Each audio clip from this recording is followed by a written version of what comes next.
Üritame sõita Hiivasse, et hakata jälle Savitelistest maju vaatama. Посмотрим город. $1,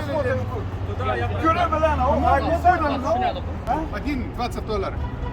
$20? Один. $20 verelim. Ama yok. Biz günede bir maşın.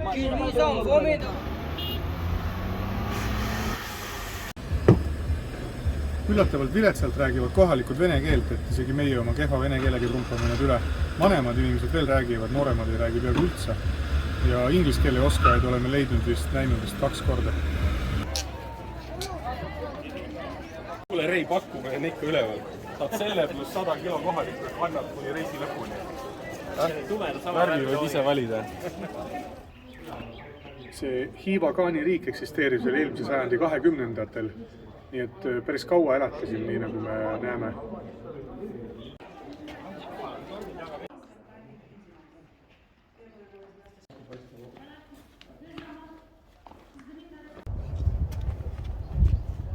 Siin olles on selline tõeline idamaa tunne. Tupik on see. Sealt edasi, lähme üles või all. See on äge, midagi uut ka vahelduseks Savitelistele.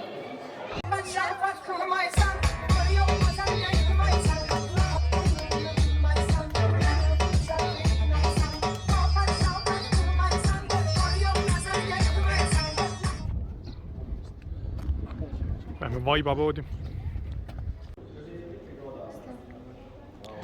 45 € ruutmeeter. Lõrna aimugi, kas on soodne või mitte.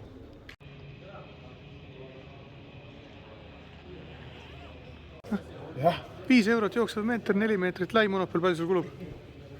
70 €. 2 maigadest tüüpi istuvad jood kristallist õlut.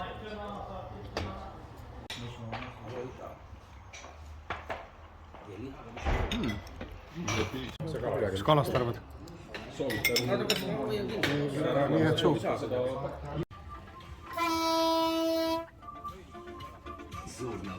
Keegi on kartuli juba maha pannud.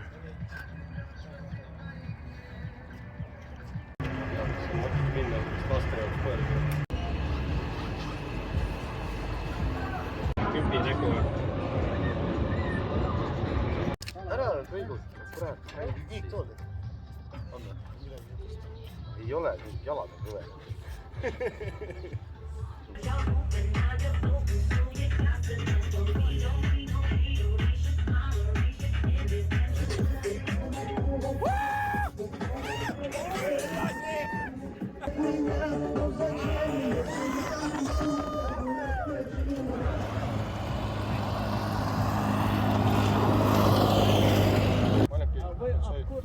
Estonia.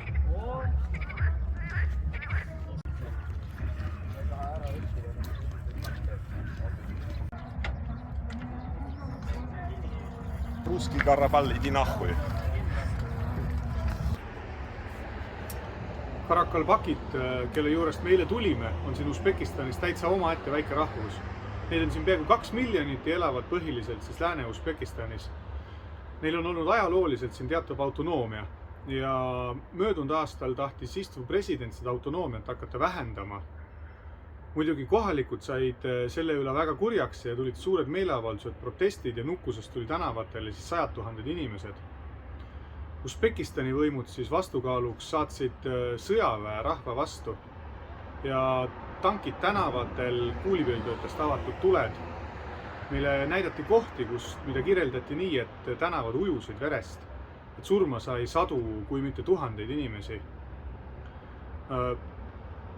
See autonoomia jäi neil esialgu igal juhul alles ja kohalikest oli seal väga hästi näha, et nad on vägagi selle keskvõimu vastu. Et seal oli mitmel juhul, kui meie autojuht, kui ta nägi kas politseid või sõjaväelast või mingit võimu esindajat, siis ta hakkas kohe vanduma, ta hakkas vene keeles vanduma ja kirus kõiki.